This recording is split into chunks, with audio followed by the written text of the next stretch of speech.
जो ओम है वही तो राम। राम किसी ने देखा थोड़ी है, जो देखने वाला राम है वो राम तो माइक राम है, माया से बना हुआ, योग माया से बना। चलो भगवान ने अवतार लिया तो उन्होंने अपनी योग माया को वश में करके लिया, लेकिन वो भी योग माया ही है, तो शरीर तो उनका भी नहीं रहा। तो राम अगर हम दशरथ के बेटे को ही राम माने तो वो तो जन्म में मरने वाले हुए, फिर उनकी पूजा से क्या फायदा हुआ। हाँ, तो क्या क्या ओम ही राम है। राम क्या? ओम। ओम ही राम है, राम ही ओम है। ठीक है, दोनों में फर्क नहीं है। तो पहले शब्द कहाँ शुरू हुआ? ओम से शुरू हुआ। ओम राम और आत्म राम। जो राम है, ओम है वही राम है, जो आत्मा है वही ओम है। ओम ही आत्मा है, जहाँ को आत्मा ही ओम है। उन दोनों में फर्क नहीं है। आत्मा का नाम ही ओम है, या ओम ही आत्मा है, वो जो अपने आप चल रही है। ओम राम, आत्म राम और ज्योत स्वरूपी निरंजन तत्व। ज्योत स्वरूपी निरंजन तत्व।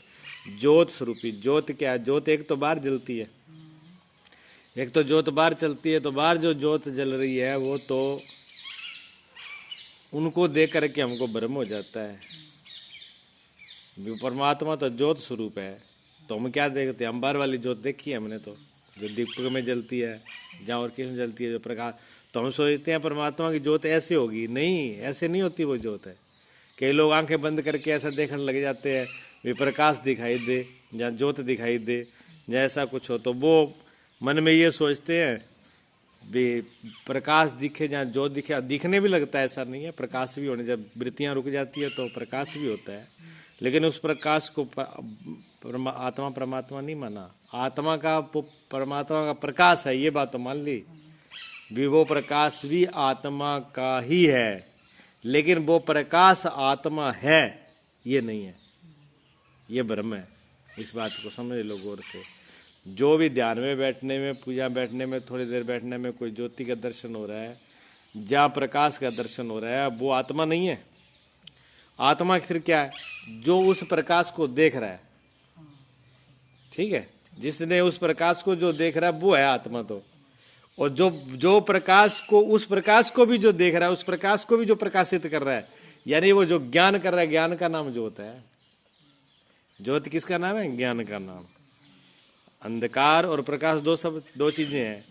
बाहर का तो अंधकार है, अंधेरा अपने को समझ में आ रहा है, अंदर बाहर का प्रकाश भी समझ में आता है, बल्ब का, लट्टू का, ज्योत का, जो भी है वो दिखाई दे रहा है। लेकिन यहाँ अंधकार कौन सा है? या आदमी के जीवन में अंधकार कौन सा है? अज्ञान का। अंधकार किसको कहा? अज्ञान को। अज्ञान ही अंधकार है, ठीक है ना। फिर प्रकाश क्या है? ज्ञान। ज्ञान ही तो प्रकाश है। नहीं, जब कोई बात आप क्या बोलते हो, कोई बात समझ में नहीं आती है, जब समझ में आती है जो कहते हैं देखो इतना साल अंधेरा ही डोरा क्यों बात समझ में? अंधेरा क्यों डोरा? क्यों बात थोड़ी सी थी, समझ में नहीं आई। जब थोड़ी सी बात भी जब हमारी समझ में नहीं आई और जब वो समझ में आती है तो अपने ही सिर ठोक लेते हैं, देखो बात तो इतनी की थी और इतने टाइम से अंधेरा ही डो रहे हैं। तो अंधेरा डोरा क्या हो गया? अज्ञान है। अज्ञान अंधेरा है। क्या ज्ञान अंधेरा? क्या अंधेरा डोया हमने? अपने को शरीर मान लिया, अपने को मन मान लिया, अपने को बुद्धि मान ली, अपने को अहंकार मान लिया, अपने को हिंदू मान लिया, अपने को मुसलमान मान लिया, अपने को जाति मान लिया, अपने को मान लिया। छोटे कीड़े मकोड़े बन गए। आप तो आत्म स्वरूप निरंजन स्वरूप हो, आप तो आत्म राम हो, आप तो निरंजन स्वरूप हो, ज्योति स्वरूप हो। क्या क्या? ज्योति स्वरूप, ज्योति स्वरूप निरंजन तत्व। जो तत्व है, तत्व मैंने सार है। तत्व कहते किसी बात का सार निकल जाना। जैसे शहद की मक्खी सारे फूलों में से तत्व निकाल लेती है, शहद मधु को निकाल लेती है ना। इसी प्रकार सबका तत्व रूप क्या है? वो ज्योति स्वरूप निरंजन। जहाँ अंजन, अंजन कहते हैं कालस को। अंजन को नहीं, अंजन मैंने सुरमा। आप कालस जो काजल लगाते हो, सुरमा लगाते हो आंखों में, तो क्या वो अंजन हो गया? उसका रंग कैसा होता है? सुरमा और काजल का रंग क्या होता है? काला होता है ना। काला हुआ तो कालस हुआ। कालस तो अंजन है। और निरंजन जहाँ कालस नहीं है, जहाँ कालस नहीं है, यानी जहाँ पाप नहीं है, जहाँ बुराई नहीं है, जहाँ कोई दोष नहीं है, जहाँ कोई काम, क्रोध, लोभ, मोह, अहंकार, वासना, इच्छा, कोई कल्पना नहीं है, कोई अपना मंडा हुआ नहीं है, निरंजन अकेला अकेला है वो, उसी का तो उसी की शरण में जो आत्म राम है, जो निरंजन है, जो तत्व सार है, उनकी शरण में। उन गुरु ने तो आपको क्या उसका सिर्फ नाम बताया था, उन्होंने तो उनका नाम बता दिया, आप भी वही हो और वो भी वही है, ठीक है ना, आप और उसमें भेद नहीं है, आप भी वही हो, वो बताया था। तो वो दीक्षा गुरु ने आपको ये शब्द बता दिया। अब ठीक है ना, अब इन पांचों को समझ करके, अब ये 5 शब्द हो गए, ओम भी हो गया, फिर ओम के बाद ओम, फिर आत्म, राम, राम के बाद में आत्म, आत्मा के बाद में ज्योत स्वरूपी, निरंजन और तत्व, 5 शब्द हो गए ये।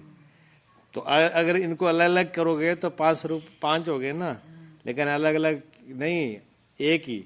सिमरन किसका करना है? ओम, क्योंकि ये 5 ओम का ही तो बता रहे हैं। अब कोई कह दे, अब मैंने बोल दिया जी मेरे पास सरस्वती आई थी, अब सरस्वती को बहुत लोग नहीं जानते, सरस्वती कौन है, कौन है सरस्वती? तो मैंने कहा सरस्वती फलाना की पत्नी है। फलाना की पत्नी तो कौन जाना मैं? फिर क्या बताएंगे? फलाना का नाम, दादा बाप का नाम बताएंगे, उनके पिताजी का ये नाम था।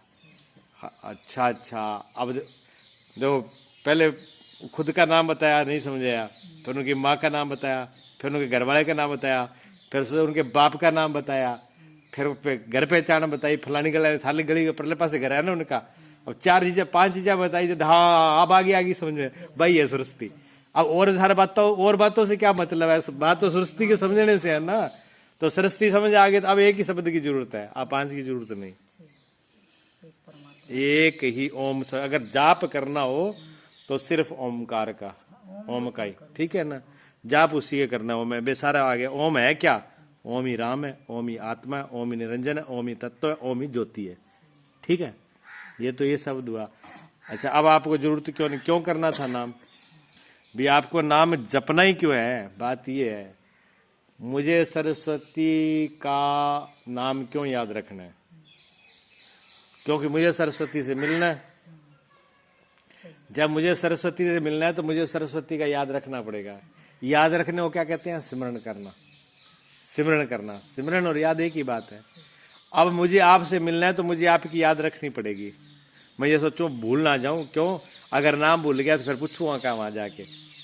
यहाँ से वहां जाऊंगा, घर के पास जाऊंगा, गली में जाऊंगा, गांव में जाऊंगा, वहां जाके पूछूं ये सरस्वती का घर कौन सा है? अब मुझे तो पता ही नहीं है नाम का ही। तो मैं वहां जाए गांव में खड़ा होकर पूछो जी, मैं तो किसी घर पे जाना था, लोग पूछेंगे किसके घर पे जाना है, किसको मिलना है? अब नाम पता ही नहीं, एड्रेस है ही नहीं, कुछ पता ही नहीं है, तो फिर चक्कर पड़ेगा ना। तो पहले जिस व्यक्ति से मिलना हो, पहले उसका नाम सिमरन होना चाहिए। तो पहले नाम सिमरन करवाया गया, बताया गया वो क्या है, सिमरन कराया गया। फिर इतने से नहीं समझा, लेकिन सिमरन से कोई समझ नहीं पाए और वहां तक पहुंच नहीं पाए, तो कोई ऐसा व्यक्ति मिल जाए जो पकड़ करके उसे मिला दे के ले ये है, फिर नाम याद रखना पड़ेगा। कोई व्यक्ति कह दे कि ले मैं तो आपको सीधा मिला ही देता हूँ, लो ये और ये ऐसे आप मिलना है, बस फर्क नहीं, फिर क्या फर्क पड़ेगा? तो दूसरे गुरु जब मिले, गुरु जी ने क्या किया? जो साधन है वो यही है। साधन का मतलब वो जो ओमकार स्वरूप ज्योति स्वरूप है उसकी शरण में डाल दिया, उसके साथ एकता करा दी, उसके साथ भंवर डल गए, उसके साथ भंवर डल गई। मीरा कहती है ऐसे वर को क्या वरूं जो जन्मे और मर जाए, ऐसो वर वरू जो चुड़लो अमर हो जाए। तो फेरे ऐसे के साथ डालो ना, चुड़ला अमर हो जाए। तो गुरु ने उसके साथ संबंध कर दिया, डाल दिया, ठीक है ना। अब किसी की जरूरत ही नहीं, अब सिमरन की भी जरूरत नहीं। क्यों? जिस याद तो उसको रखना था, उसे मिलने गया, वो मिल ही गया। जब मिल ही गया तो अब सिमरन की क्या जरूरत है? मिलने के बाद में सिमरन की जरूरत नहीं है। सिमरन अपने आप हो तो उनकी मर्जी, नहीं हो तो उनकी मर्जी। कबीर साहब ने कहा जाप मरे अजपा मरे अनहद मर जाए, और राम स्नेही नाम रे जाकी सुर समाए। जाप भी मर जाएगा। जाप करोगे, जाप करते करते क्या होगा? जाप होने लग जाएगा। जाप जाप करते करते जाप अपने आप होने लगे तो क्या हुआ, जाप मर गया, अजपा शुरू हो गया। फिर अजपा की भी जरूरत नहीं, क्यों, अनाद शुरू हो गया अपने आप, अंदर नाद खुल गया। फिर अनाद भी एक सीमा है, वो भी मिट जाएगा। लेकिन जिसकी सुर, जिसका प्रेम प्रीत उसमें जुड़ गई, प्रीत कभी मिटती नहीं है। बेहोशी में नहीं मिटती, नींद में भी नहीं मिटती, किसी अवस्था में नहीं मिटती। जिससे प्रीत हो जाती वो प्रीत अमर है। प्रीत ही प्रीतम है। प्रीत क्या है, प्रीतम। प्रीतम क्या है, प्रीत। प्रीतम प्रीत के रूप में तो हृदय में आते हैं। परमात्मा का नाम क्या है, सत्यचित आनंद। तो आनंद क्या है, प्रीति तो है। प्रीत का दूसरा नाम ही तो आनंद है। बिना प्रीत के आनंद आ जाएगा, बताओ, नहीं आएगा ना। जहाँ प्रियता है वहीं आनंद है, जहाँ आनंद है वहीं प्रीता है। जिसमें आपको आनंद हो आएगा उससे आपका लगाव हो जाएगा नहीं, कि जिस चीज में जिससे आपको आनंद या दुख मिलेगा, आप किस दुख से आप क्या कहोगे, कब पीछा छूटेगा, कब पीछा छूटेगा। मन ये होता है दुख से कब पीछा छूटे, मन दुख से दूर भागता है। और आनंद आता हो तो पास में आता है, चिपना हो जाता है। तो आनंद ही प्रियता है। आनंद में आनंद और प्रियता नहीं है तो क्या बोला, परमात्मा का स्वरूप क्या है, आनंद। आनंद ही तो परमात्मा है, कोई रूप रंग आकार नहीं। गुरुजी ने क्या बोला था, कोई रूप नहीं बनाना, कोई आकार मत बनाना, कोई फोटो मत बनाना। क्या चाहते हो आप, हम तो अनंत प्रेम चाहते हैं, हम तो परिपूर्ण प्रेम चाहते हैं। तो परिपूर्ण तो परमात्मा है, परिपूर्ण प्रेम भी परमात्मा का है। आगे तो हम तो ऐसा आनंद चाहते हैं, ऐसी खुशी चाहते हैं जो एक बार आए फिर कभी जाती नहीं है। तो ऐसी तो फिर खुशी है, ऐसा आनंद तो फिर परमात्मा का ही है। बाकी तो आए और गए, चाहे बेटे का हो, चाहे पति का हो, चाहे बाप का हो, चाहे माँ का हो, चाहे खाने पीना को, चाहे वस्तु का हो, चाहे किसी भी एम का कोई भी सुख हो, कितना एक क्षण का होता है, चला जाता है। लेकिन इन सब के बगैर वो जो सुख है, जो आनंद है, वो हमेशा रहता है। वो आनंद कभी जाता है, एक बार आ जाए तो जाता ही नहीं है, वो हमेशा बना रहता है और बढ़ता रहता है, दिन प्रतिदिन बढ़ता है। जो प्रीत दब जाती है, जो प्रीत का आनंद दब जाता है, प्रीत जो दब जाती है और प्रीत का आनंद भी जो दब जाता है, उसका कारण क्या है, उसका कारण है बाहर की वस्तुओं में ध्यान लगा देना। जिसको आपने समर्पित किया है, जिसको पूर्ण रूप से सौंपा है आपने, वहां से उसको छोड़ करके दूसरी चीजों को वैल्यू देना, दूसरी चीजें की कीमत देना, तब उसकी प्रीत कम हो जाती है। ठीक है ना।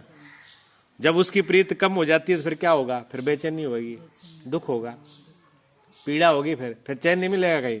फिर यहाँ टक्करा मारोगे दीवारों के साथ, कभी घर से बाहर भागो, कभी अंदर भागो, कभी ये कभी वो, मन सब कुछ होगा, खाने पीने का भी होगा, घर में परिवार भी होगा, सब कुछ होगा, लेकिन घर में चैन नहीं पड़ेगा, मन नहीं लगेगा। क्यों? क्योंकि जिसको आप जिसकी शरण ली थी, जिस सागर में गोता लगा रहे थे, उससे तो आप बाहर आ गए। जैसे मछली जल से बाहर निकाल दो, फिर मछली का क्या हाल होगा, तड़फेगी ना। ऐसे जब उसके बगैर, उससे निकल कर